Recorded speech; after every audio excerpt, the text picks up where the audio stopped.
Good evening, hello and welcome. You're with the news today. This is your primetime destination. News, newsmakers, talking points, news without the noise, news with knowledge. Our talking point, Rahul Gandhi's caste census versus the BJP's Hindutva pitch. As the Congress holds its big AICC session in Gujarat, is the party short of ideas for a revival? What will it take to revive the Congress? Sachin Pilot is among my special guests today. He will join us live and exclusive in a little while.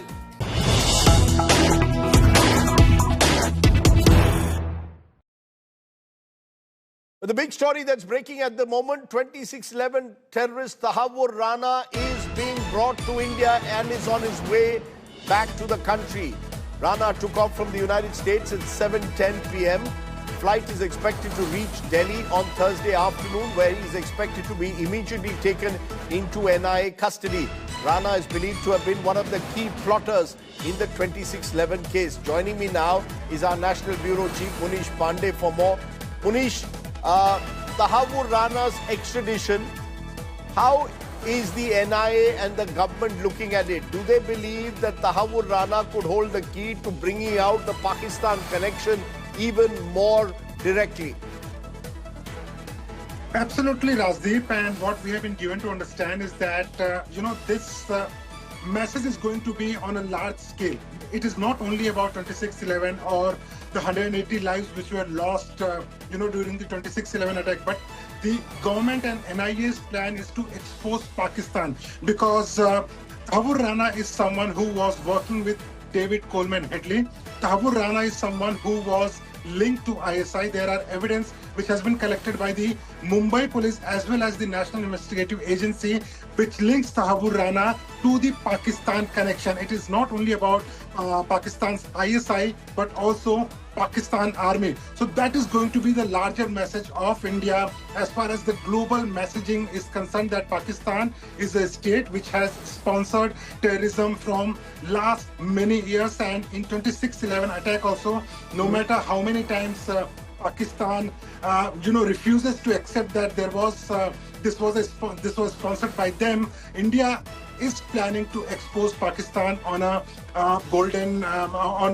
global platform. Right. Okay. Munish Pandey, we'll wait and see when Tahawwur Rana comes back, what next the NIA does. But I appreciate you joining us with that piece of breaking news. Tahawwur Rana expected in the country tomorrow. We'll have more details on the 9 o'clock show tomorrow night as well. Let me turn to today's top political story, and it's coming from the Congress party, which had its AICC session in Ahmedabad in Gujarat. It's a symbolic place given the fact that Gujarat is also the home state of Prime Minister Narendra Modi. Center stage, Rahul Gandhi once again reiterating his caste census demand, this time saying that the Congress would even smash the 50% quota cap if they came to power, giving priority to OBCs, minorities, Adivasis and Dalits. Take a look at what Rahul Gandhi claims is the recipe for the Congress revival. In a moment, Sachin Pilot will join me. But first, what happened in Ahmedabad today? An AICC session on the centenary of Mahatma Gandhi's ascent as Congress President in the year that marks the 158th birth anniversary of Sardar Patel. Held in Gujarat, a state where the Grand Old Party has been out of power since 1995. A summit high on symbolism, drawing a roadmap for a party bogged down by back-to-back election debacles, adopted a resolution titled Nyaya Path. Resolve, dedicate, struggle. The highlights of the resolution were the pledge to defend the Constitution, work for social justice, work for national harmony, equal rights for women, legal guarantee of MSP. The document claimed a rising economic injustice and called the Narendra Modi government's foreign policy a failure. The party also promised organizational empowerment within. Rahul Gandhi, speaking at the event, touched upon caste census, communal harmony, election cleanup and handling of Trump tariffs. कुछ महीने पहले मैंने parliament house में भाषण दिया था। मोदी जी के सामने कहा कि मोदी जी आप जाति जनगणना कराइए। मोदी जी ने, आरएसएस ने साफ कह दिया हम जाति जनगणना नहीं करेंगे। किसी भी संगठन के पास Congress President Mallikarjun Kharge also reiterated the party's demand for a caste census. He pointed out how Dalits are discriminated even today. कि हमारे राजस्थान के एक अपोजिशन लीडर को मंदिर में जाके आने से, वो बाहर आने के बाद गंगा जल वहां पर डाल दिया। अरे तुम गंगा जल, एक हिंदू टेंपल के अंदर जाने के बाद गंगा जल डालते हो, वो कितने दलितों को आपने ट्रस्टी बनाया, ये मुझे पहले बताओ। The Congress leadership declared that district-level leaders will be involved in ticket selection in the coming assembly elections. Some delegates spoke out against political opportunism and the tendency of leaders to switch parties. Congress MP Priyanka Gandhi skipped the session, but sources say there's a bigger role in store for her ahead of crucial assembly polls in many states next year. The big question remains, how was the AICC session in Ahmedabad any different from similar sessions in the past, and how can it help the Congress revive itself? With Mausami Singh and Rahul Gautam, Bureau Report, India Today. Let's take that question then straight to one of the faces of the Congress's Gen Next. Sachin Pilot joins me, senior leader, Congress. How is the Congress going to revive itself? What is the recipe you gave us from this AICC session in Ahmedabad that should indicate to observers that the Congress can revive itself, Sachin Pilot? So this session, Rajdeep, as you mentioned in your story, was quite historic because in Gujarat, that's where the land of Mahatma Gandhi and Sardar Patel. And the resolution that the Congress party adopted unanimously had a few things that are important for us to look at. One, that we have taken upon ourselves to be a constructive opposition. We will take the government to task. The year 2025 will be a year for organization, to do a mass outreach program, mass contact program, reach out to the public, and empower our district units. This is going to be a different sort of a selection process than we've had previously. That's for the organization. But from the party standpoint, you mentioned earlier about caste census. I just want to reiterate, all we're looking for is a scientific way to have a head count where we know exactly who is living in what condition and what geographical areas. The budgetary allocations, the programs, the money that we spend is ad hoc. There is no scientific understanding or capturing of the effects of that spend unless we know who's placed how well. And I think the reservation issue, more than 7 or 8 states have already crossed the 50% limit. So let us understand that who are the ones who are deserving the most, use the scientific data to target those who need the help and support. Why should we bind ourselves with 50, 40, 60%? Let that be a total open census. And then we must know who's placed where. And I tell you, the gap between the rich and poor, I want to add one data point, Rajdeep. Today, 1% of India owns 40% of this country's assets. The top 10% Indians own 70% of India's assets. So the huge widening gap between rich and poor is a huge concern for all of us. And we want an equitable growth. We want to empower competition, empower young people, have investments, create jobs. The government has failed to do so. And we're doing the best we can to make sure the government lives up to its promises. You know, Sachin Pilot, you mentioned organization. Let's come one by one. You mentioned this is going to be the year of the organization of the Congress. I've been hearing this for the last few years. I want to know what is so different. Every time for the last few years, I hear the Congress recognizes the organization problem. We are going to strengthen the organization. The truth of the matter, it's not happened. So what is different this time compared to the past? We have now adopted a resolution that says 50% of all party positions will go to people who are under the age of 50. Historic. We've never done this before. A formal adoption by the Congress in Udaipur is being implemented. The backwards, the Dalits, the tribal, women, young people, minorities, they form the chunk of this population in India. We want to make sure they're in the front line of public policy. They're in the front line of party leadership. give them those positions. And like I said to you earlier, empower the district units. This is something that we have now embarked upon just recently. So these are all new initiatives the Congress has taken in this AICC session in Ahmedabad. No, but Sachin Pilot, I recall 2 years ago in Udaipur, the Congress said one person, one post. And yet we have several leaders, including Mallikarjun Kharge, who have more than one post. He's leader of the opposition in the Rajya Sabha and he's Congress president. You've said in the past that you will ensure that 50% of all posts will be OBCs, Dalits, Adivasis. There are still states where that does not happen. You speak of caste census. You have a state in Karnataka. You are in power there. Why don't you bring a caste census there? You see, the Congress, unless you walk the talk, people will wonder, are you really sincere and keen about bringing this dramatic change? This change is brought from within. Nobody has asked us to do it. It was the leadership in the Congress party, Mr. Kharge, Mr. Gandhi, Mrs. Gandhi, who decided to bring up one of these changes. In Telangana, we've actually implemented that. No, you've done it?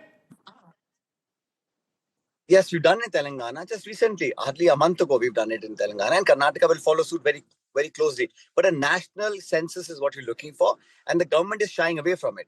I think they want to keep people in the dark as to how they do allocations and allot money and what schemes and programs are going to be implemented. And I ask you, if today we have technology, we have the method and means to get scientific data, why should we not adopt that? Why must we not know what exactly are living conditions of people who are getting benefits? Perhaps if they've got enough, we can stop it. Perhaps those who are not got it, we must target those. And they can be a follow-up. They can be a outcome budget of what we've been spent. So this is something that we have asked as a party. And I think most people will agree that we must use the scientific technology at our disposal to serve the national interest. What is wrong with that? No. So are you saying that the battles of the future will, because the BJP is very clear, clarity, Hindutva pitch.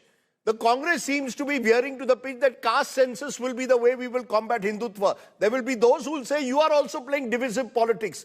Jitni abadi utna haq could mean tomorrow further division this time around caste. You accuse the BJP of dividing the country on community. They will in turn accuse you of dividing the country on caste. And OBCs, the Prime Minister himself is an OBC. He only became OBC after becoming Prime Minister. When he was Chief Minister of Gujarat, he never mentioned about being OBC. And if you care to read our resolution, very clearly we've said, our constitution provides for every single Indian to have equal rights. No one can be discriminated on religion, caste, what food they eat, what clothes they wear. I think it's happening in India. There is a bipolarity. There is now a way of looking at things. People are being discriminated. Minorities, Muslims, Christians, Sikhs are being attacked. I think the sense of fear that is being, that has been inculcated. And also the institutions that we have nurtured for 75 years, systematically being eroded in a systematic way to make them more transparent, to let them not have biases in their functioning. That's what we're striving for. And we as opposition are within our rights to make sure that constitutional bodies are left from politics. And why, for example, is the way that you elect the chief election commissioner has been changed. It was Chief Justice, Leader of Opposition, and Prime Minister. Today, CJ is out. It's Minister, Prime Minister, and LOP. So 2-1, you always have your way. You always get your guy in position. We are saying, what was the need of tampering with the selection process of the Chief Election Commissioner, for example? The Chief Election Commissioner, Mr. Pilot, during the Congress Raj, the Congress was accused of having its officers as election commissioners. But the question, Mr. Pilot, for example, you said you will raise the issue of minorities, Dalits. In the past, there's a sense the Congress is a little reluctant to take up issues of minorities for fear of being seen as anti-Hindu. That's what the BJP's Hindutva pitch has done. You're not willing to come out openly and speak out on certain issues. Is the Congress very clear that you will speak out on all these issues without fear of the BJP? Rajdeep, I cannot be more clear. Every Indian citizen of this nation is equal in the eyes of law. The Constitution has given us the right to be equal. Religion, caste, creed, sex, gender, food habits, cultural habits have nothing to do with it. And if anybody whose rights are being infringed upon, who's been brutalized, he or she needs to be protected. And if it's what's happening with the Waqf bill is a clear indication of how they want to divide the narrative in this country on Hindu and Muslim and Mandir and Masjid. Jobs, agriculture, investments, wealth creation, competition, this monopolistic attitude of running economic policies, they're all under question. But because the people in power today fail to hear the voice of the people or the opposition, they're carrying on. But ultimately, I think what we stand for, what our constitution stands for, what the Congress party strives to achieve is what people of India want to see. One of the key questions is how do you address the youth population?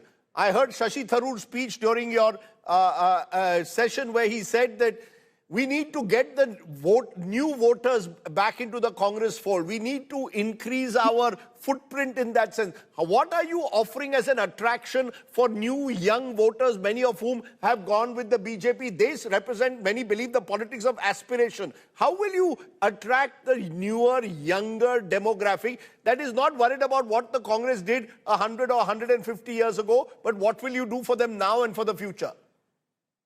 Fair enough. We are a young country.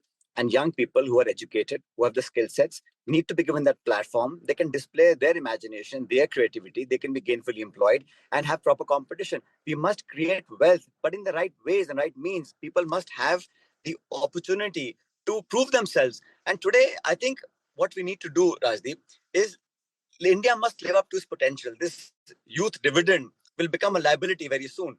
If you're not able to deliver on our promises, if you're not able to get the young people motivated, and we as a Congress party represent a liberal, open atmosphere of debate, discussion, and disagreement.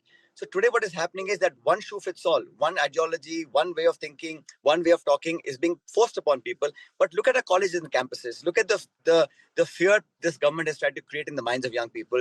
The divisions on religion are really now, are eating at the fault lines that already exist in our society. We have to come together as a nation. We can differ ideologically, but we can't do it at the cost of putting the country back. We have to look forward, be progressive, be liberal, be open-minded, be open to discussions and debates that are hardly happening today in campuses and colleges across the country. But there is one elephant in the room, which is Rahul Gandhi himself. He's not the Congress president, but he was holding center stage today. I want to understand, how do you see Rahul Gandhi's role now? Is he an asset? Is he someone who's yet untested, as some suggest? Is he a liability? How is Rahul Gandhi seen by your party? Is he the face of the future? Is it Mallikarjun Kharge, an octogenarian? Or dare I say, is it the Sachin Pilots of the world? I think we're a team, Rajdeep, first and foremost. 2024 Lok Sabha election.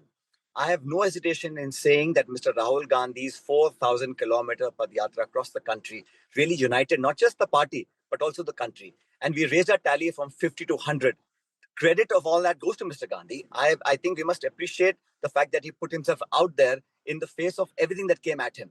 And Mr. Kharge is an elected Congress president, and Rahul Gandhi is leader of opposition. So as leader of the opposition, it is incumbent upon him to take on the Prime Minister. He's doing it, deliberately and belligerently. He's one man who's taken on Mr. Modi in Parliament and outside Parliament. And the Congress party has fought its way through independence. We have lost 2 elections, but doesn't mean they will dictate the future of a Congress party.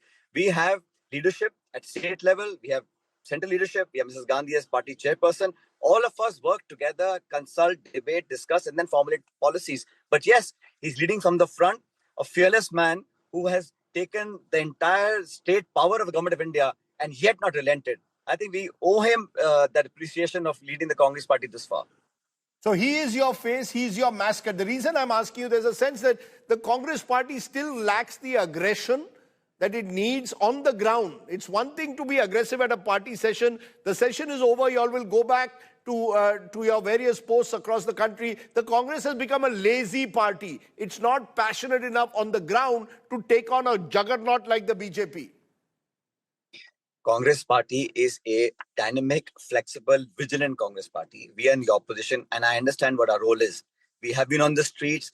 You said we'll go back. I'm going to Patna day after for the Padyatra. Elections are coming in Bihar. We're fully prepared for that. And this whole year, 9-10 months, are focused on developing a cadre at the booth level to enthuse, encourage, and excite our Congress workers, get young people onto the fold. We are doing it as we speak. But this year, I think for the sake of repetition, this year is a organizational year. We have very few elections, Rajdeep. This year, we are focused on that.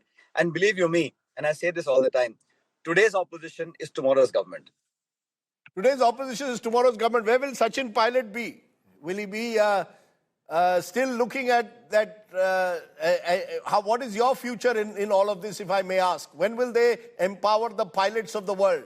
Or will you still have the old guard? Rajdeep, I think nobody can tell the future, neither you or nor I. We can work in the present, and currently our job today is strengthen our party. Whatever jobs and responsibility I get from the party, I do it diligently. What the future holds, I don't know. But I can tell you one thing. The Congress party will fight tooth and nail for our principles and convictions, and the people of country have a lot of faith and expectation from us, and we hope to deliver. Sachin Pilot, for joining me while you're on the road. We will wait and see whether the Congress party walks the talk this time, particularly when it comes to organizational issues. But for now, for joining me, I appreciate it and appreciate you taking the time. Thank you so much. Okay, we've heard from Sachin Pilot. Let's widen this to those who observe politics in the Congress party in particular. Is the Congress party really in a position to revive? Rahul Gandhi's caste pitch versus the BJP's Hindutva? Is the Congress still running short of ideas, new ideas for revival?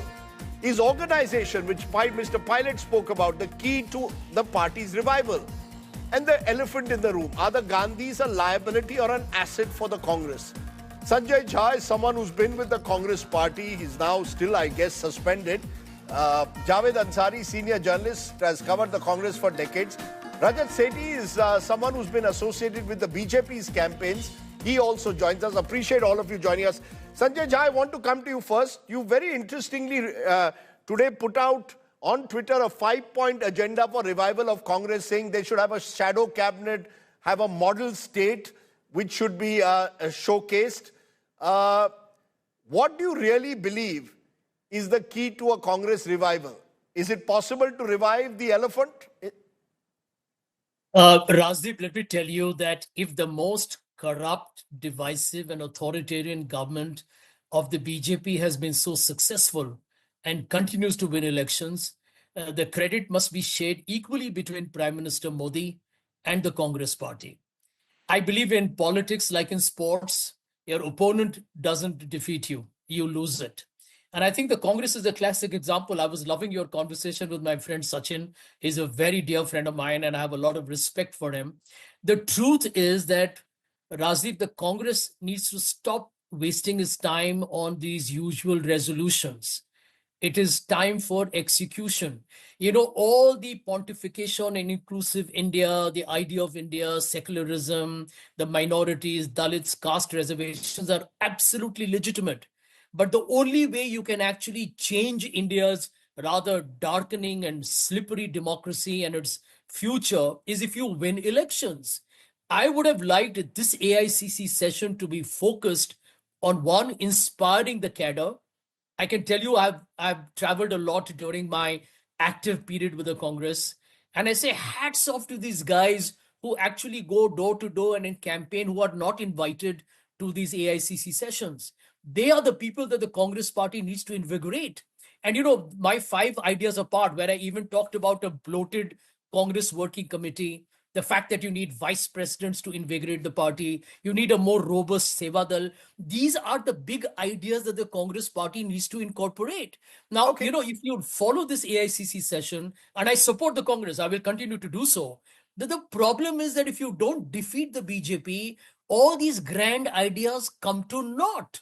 Absolutely zero. And I feel one of the problems that a lot of people in the cadre have is, does the Congress party have accountability when you see people repeatedly fail? Are they making space for other people to come and, experiment with their own leadership or their own style? I mean, these are realities. It's not being critical. I take your point. And let me take your last point of accountability. And to you, Javed Ansari, I was seeing a picture there, and maybe we'll play that picture there again. A number of the Congress leaders I saw in their pictures are politicians who've been either chief ministers in the 1990s and since suffered defeats or led their party to consecutive defeats, and yet they're still around. The truth of the matter is, some say nothing succeeds in the Congress as much as failure. You don't bring in the new guard. You're not willing to experiment enough. Where you've done so, like Telangana, you have succeeded partly. Do you believe that's a fundamental problem, that the Congress has been unable to effect a generational change? Yes.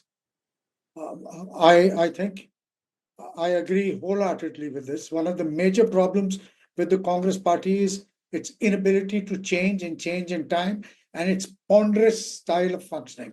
It's all very well to flag issues, to call for caste census, to, Rahul Gandhi built up a whole lot of momentum with his Bharat Jodo Yatra. But they couldn't encash it in the manner they ought to have because they don't have an organization. The single biggest issue that is dodging the Congress party, continues to dodge the Congress party, is the lack of an organization. And but you heard Sachin Pilot talk there. But you heard Sachin Pilot saying this is going to be the year of the organization. Do you believe that, or is it just fine rhetoric?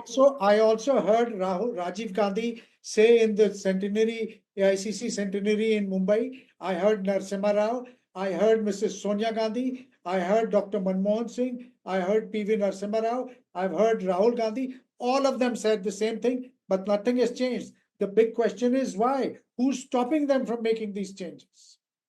I'm sorry, I'm being skeptical, but who is preventing them from making these changes? It's all right. Yes, I agree. The BJP, the Prime Minister is very authoritarian. You have a biased election commission. You have the odds stacked against you. But at least do what you can do, which is to effect a change, to invigorate the organization. And that has not been happening. From a young boy, I've become a grandfather. But nothing has changed in the Congress party. Well, the Congress looks in that sense aging. Rajat Sethi, you would have a slight smile as you're hearing those cynical views. We've heard them before. There's a French saying, more things change, the more they remain the same. But do you sense that the Congress can still pose a challenge to the BJP given what happened in 2024 Lok Sabha? Or do you believe the Vidhan Sabha has exposed the limitations of the Congress and Rahul Gandhi simply is not the answer? Yeah, you're on mute, Rajat. Sorry. Well, let me break it this way. So BJP RSS combination is absolutely unique in this world, this kind of a model where one organization remains embedded in the society with its deep roots. They meet every morning, has no political agenda per se, but there is a connect with the society 24/7, cross 365. And then BJP, you have those typical politicians who do their necessary politics through the year, and they tend to do hard work, organizational work, but it is genuinely supported by this parallel rail that runs along with. This model Congress doesn't have. Now you've reached to a point where Congress, with its hollowed out organization from within, with the thought process, the set of ideas which are of old generation. Today they're talking about Kham formula, which is 5-decade-old formula of Gujarat politics. You can't bring it and repackage it in this day and age. It's just not going to work. I think the problem of Congress party is 2-3-fold. First of all, they've run out of ideas. They have just shown complete bankruptcy. On one day, they'll be like, okay, we are the champions of minorities. The other time, they will be in double mind. Should they go out and support full-fledgedly Waqf or not? That conviction is not there. Today, we are hearing in the resolution, they are like, see, we have gone too far on the minorities. We shouldn't do that. Perhaps we should pick this OBC ticket. So this lack of conviction results in a lack of mission for your common karyakartas. You tell me, where is that zeal in a common karyakarta on the grassroots of a Congress party to fight for his life on those issues? Where is that mission statement? It is not there. And when your leader himself is seen hopping on multiple ideas, depending on his mood, you cannot instill confidence in your karyakarta. And no matter how many, and I agree with Sanjay ji, how many resolutions you do, how many CWC, AICC meetings you do, your common karyakarta will not feel energized to work hard on the ground and get the police beatings, ready to say no to people on the grassroots and still work hard. That formulation is not there. And on top of that, last point, Rahul Gandhi is the symbol of haves in this haves and have-nots battle. He is a princeling with a silver spoon. And he carries on. His power is unabated in the Congress party. How will he himself talk about the downtrodden of our society? That paradox that is there is so stark, so extremely stark, that it will be very, very hard for him to have believability in his words. That's where I see strong contradictions, and party will have to deal with that contradiction.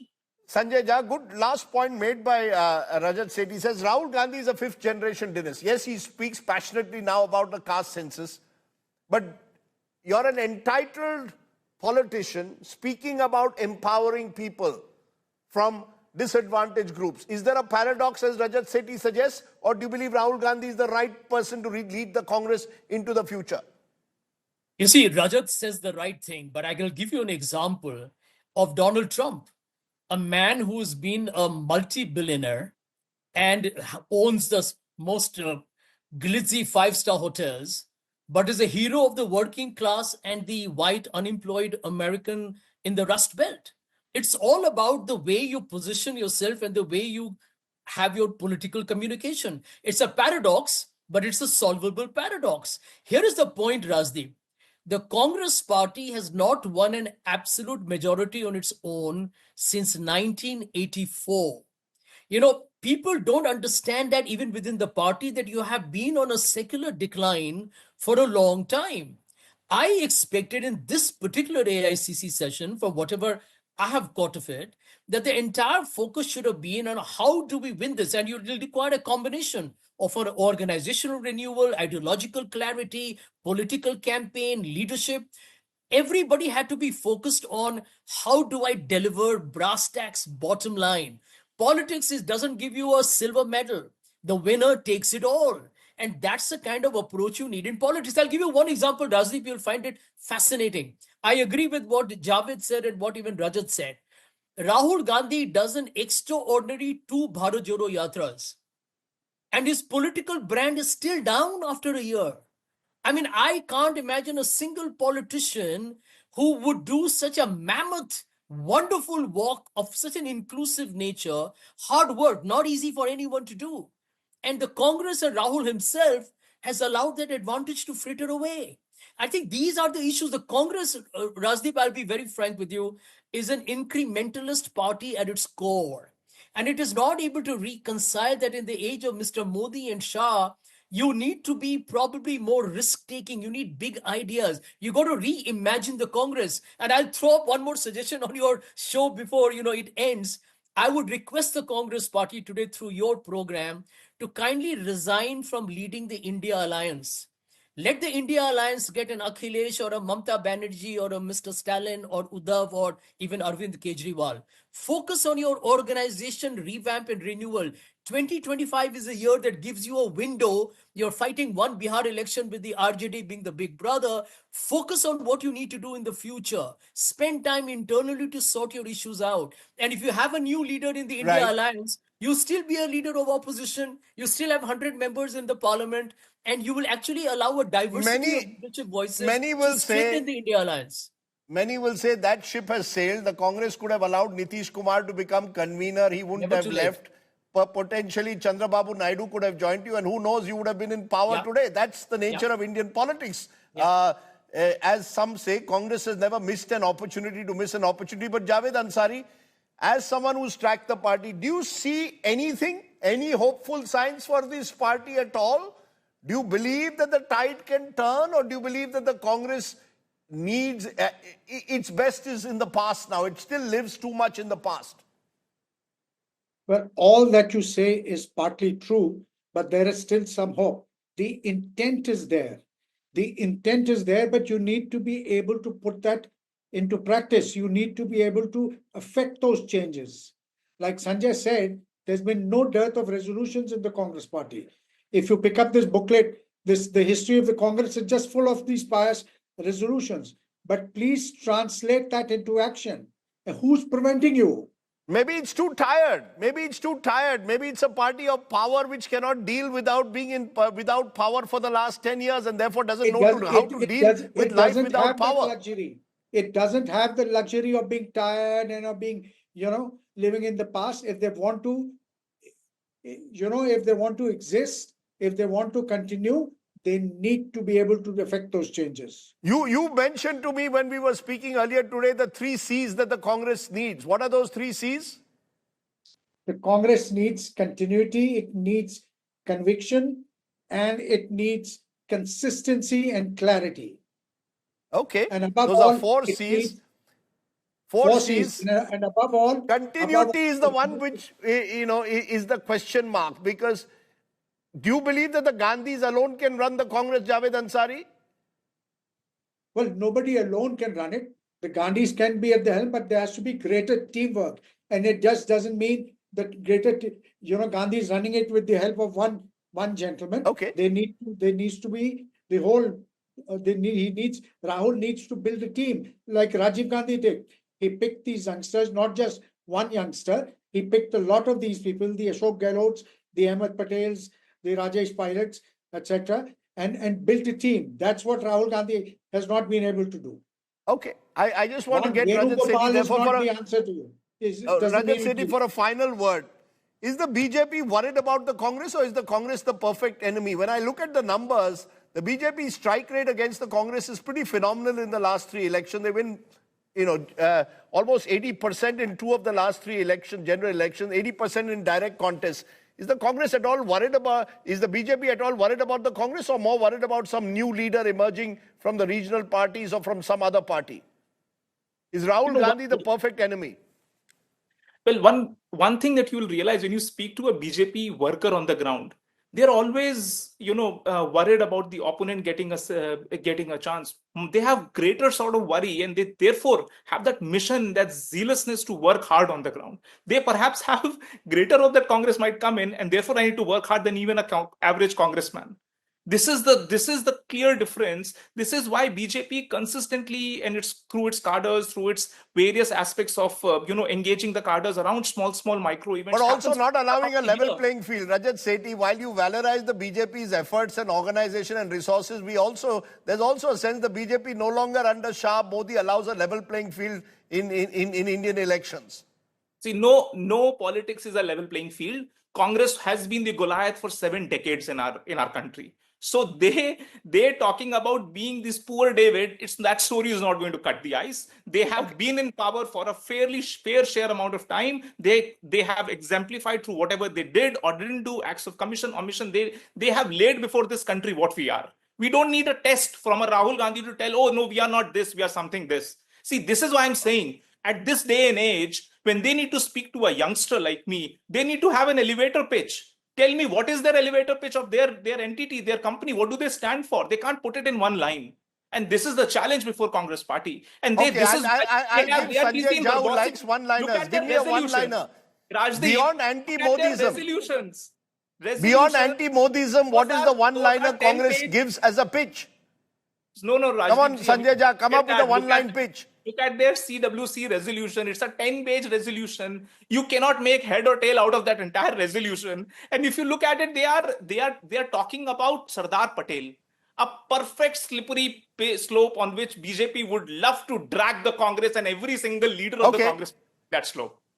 Your one-liner, Sanjay. I just have time for a one-liner. Rajat, I have time for a one-liner.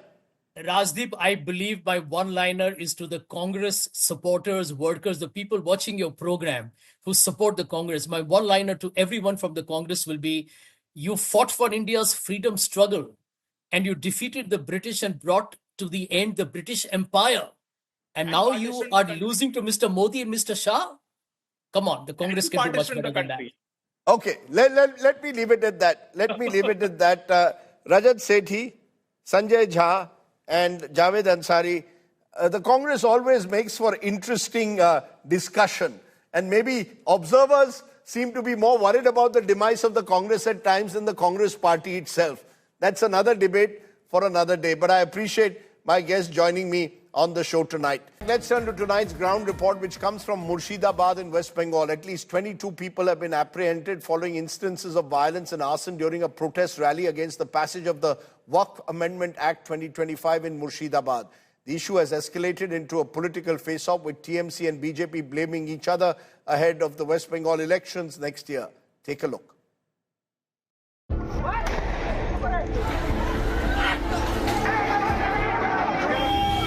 Amid rising tensions following the violence in Murshidabad, West Bengal over the Waqf bill, India Today has obtained video footage of provocative statements made during the rally held to protest against the new law.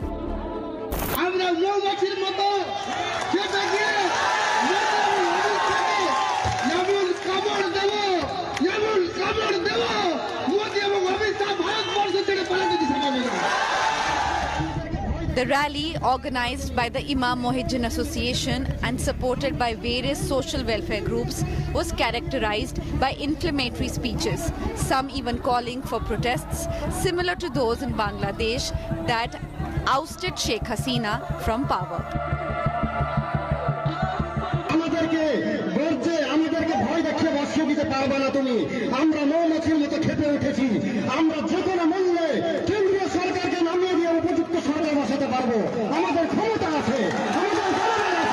Babri মসজিদ আমাদের কাছ থেকে কেড়ে নেওয়া হলো। এবার মুসলমানের আর ঘুমিয়ে থাকার সময় নয়। মোদি সরকারকে বলবো, আপনি ভুল করেছেন, ঘুমন্ত বাঘকে জাগিয়ে দিয়েছেন। The rally turned violent when the protesters blocked National Highway 12 and police tried to clear the road. The police claim a rumor about a protester getting seriously injured triggered the arson. The rioters ran berserk, throwing stones at police and setting police vehicles on fire.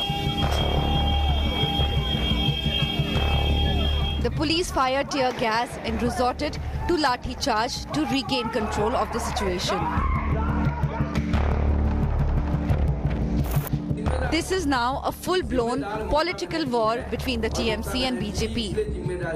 Chief Minister Mamata Banerjee vowed to fight against the Waqf law but urged the Muslim community to maintain peace. और minority लोगों को हम एक बात कहते हैं, आप लोगों को दिल में दुख हुआ है वक़्फ़ प्रॉपर्टी के लेके, आप भरोसा रखिए बंगाल में ऐसा कुछ नहीं होगा जिसमें कोई डिवाइड एंड रूल होगा. The BJP lashed out at the Mamata government over the violence. Mamata Banerjee जिस तरीके से ये अपीजमेंट पॉलिटिक्स कर रही है, आगे आने वाले समय में बंगाल पश्चिम बंगाल रहेगा कि पश्चिम बांग्लादेश बन जाएगा, इसको लेके आप पश्चिम बंगाल के हिंदुओं के मन में डाउट हो रहा है. At least 22 people have been arrested following the violence in Murshidabad. Meanwhile, West Bengal Governor C.V. Ananda Bose has sought a report from the Mamata government.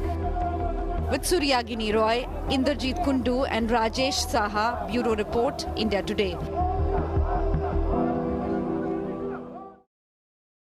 Let's turn from there to our Get Real India story. Now, it was exactly a decade ago that Prime Minister Narendra Modi launched his Beti Padhao, Beti Bachao campaign from Haryana. 10 years later, India Today exposes the dark underbelly of this campaign, particularly in the context of sex determination tests in Haryana.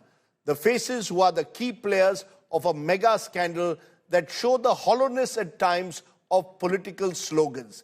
Shreya Chatterjee's report will also show you how these touts are among those who are offering to female feticide. Take a look at this report on female feticide in Haryana.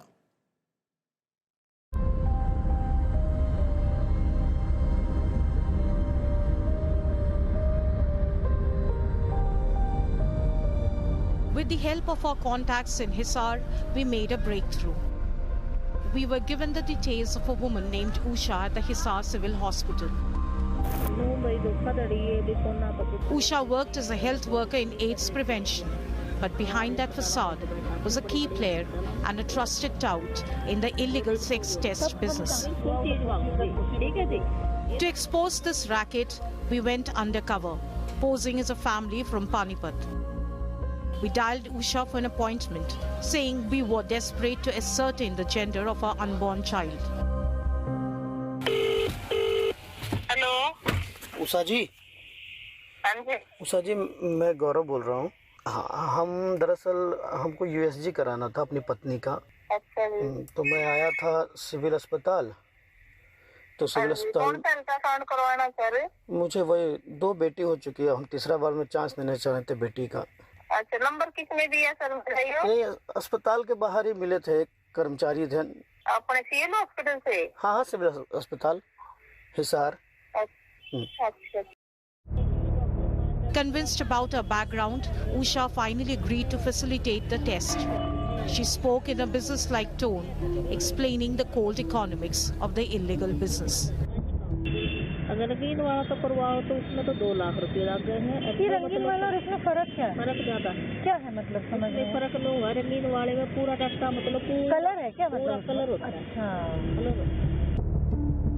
From Hisar to the farthest corners of Haryana, the price for deciding the fate of a fetus ranges between 50,000 rupees to 1 lakh rupees. And Usha was only the tip of the iceberg. She agreed to meet us in person to seal the deal. बुलाई no आजकल है ना धोखाधड़ी बहुत चल रही थी। ठीक है ना नो भाई धोखाधड़ी है भी कोना पर कुछ बोल देते हैं या कोई रिकॉर्डिंग कर लेते हैं। तो इस वजह से मैंने कभी मैं मिलना चाहती हूँ। आपको क्षेत्र आके जे यूनिवर्सिटी पर थर्ड गेट है।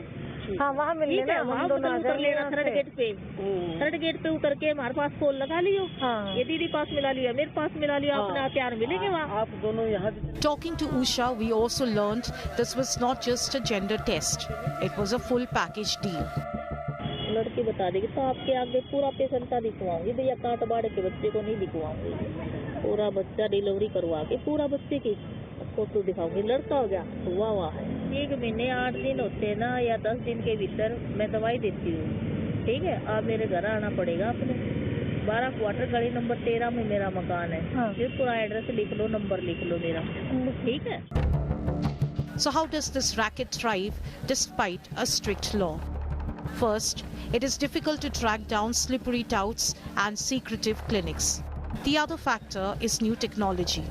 Ultralight USG scanners controlled through mobile phones smuggled in through the porous Nepal border enable criminals to conduct illegal sex tests anywhere, from rented rooms to moving vehicles. To pin down such underground networks, the PCP and DT raiding teams mostly rely on decoy patients. We spoke to one such decoy, Neelam, who has risked her life to expose rampant feticide in Haryana.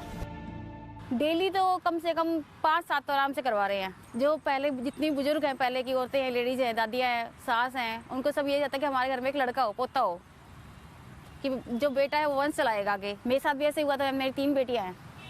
मुझे pressurise किया गया था कि करवा तो मैंने नहीं करवाया था। सास तो मेरी अब भी कहती है कि तूने जानबूझ के बेटियाँ पैदा की है तेरे को पता तो तूने अबॉर्शन नहीं करवाया। लड़कियाँ पैदा कर दी है अब हमारे परिवार का नाम चलेगा ही नहीं। तूने उसका नाम ही खत्म कर दिया बिल्कुल ही। The illegal sex test racket is not confined to Haryana alone. It is as rampant in Punjab, Rajasthan, Delhi and neighbouring Uttar Pradesh. During our investigation, we also managed to get clinching proof of an illegal sex determination clinic operating in western Uttar Pradesh. The video was captured 4 to 5 years ago by the Haryana PCP and DT team and is part of the case evidence. आप ही बोल रहे मुझे क्या पता लगेगा। ये लंबी लंबी टांगे हैं ये कोले हैं ये कोले हैं। अच्छा बीच में जगह यहाँ पे आते हैं 3 निशान होने चाहिए। ठीक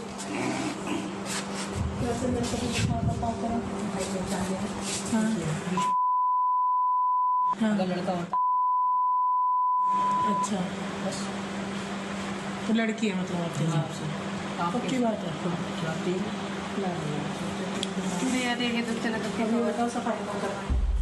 The doctor seen in this hidden camera footage was arrested but walked out on bail. He's perhaps back to his business.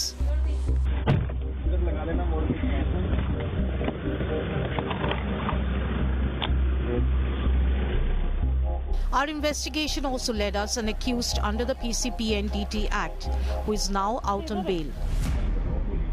Rakesh Ahuja, a known offender, was arrested after raid in Hisar village where he was caught conducting an illegal ultrasound procedure along with 2 others.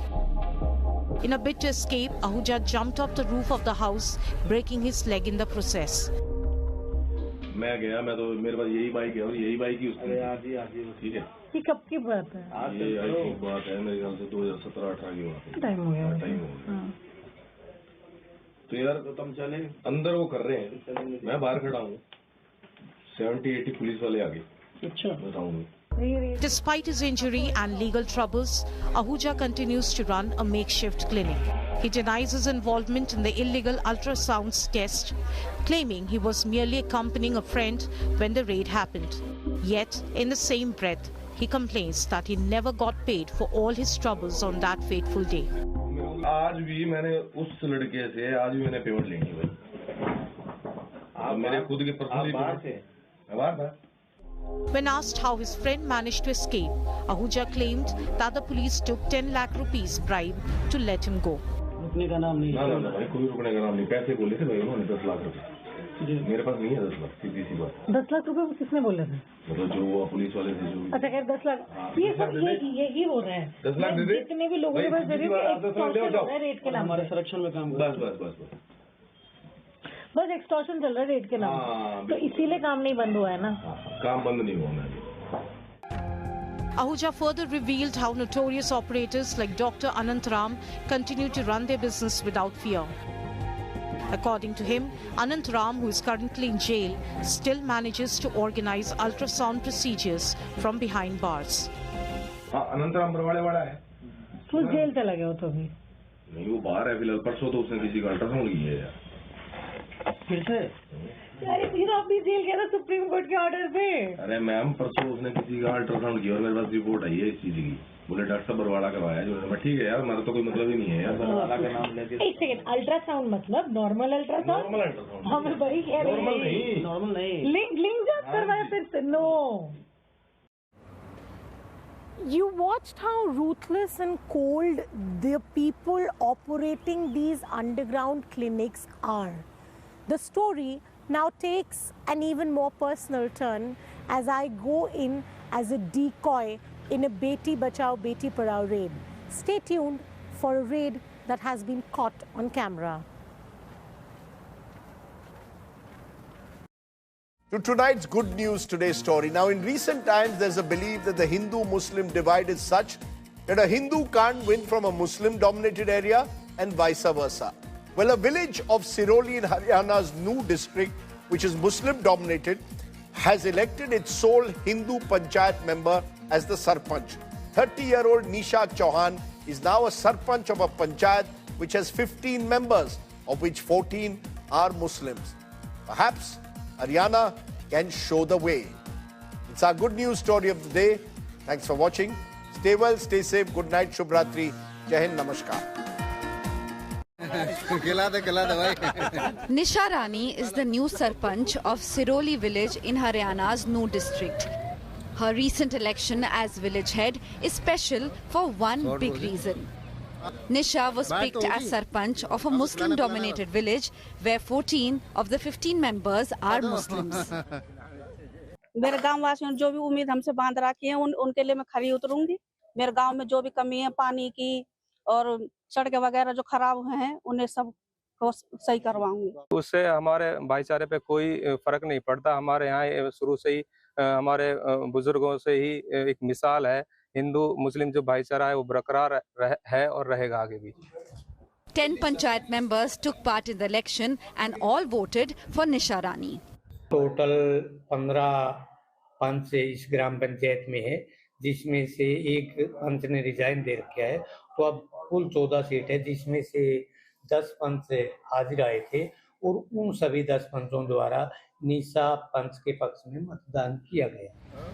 She replaced Ruxina, who lost a no confidence motion.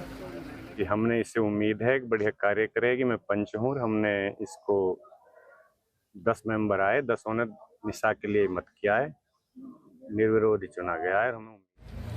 Nisha Rani's election as Sarpanch in a Muslim-dominated village is seen as a message of harmony. Bureau Report, India Today.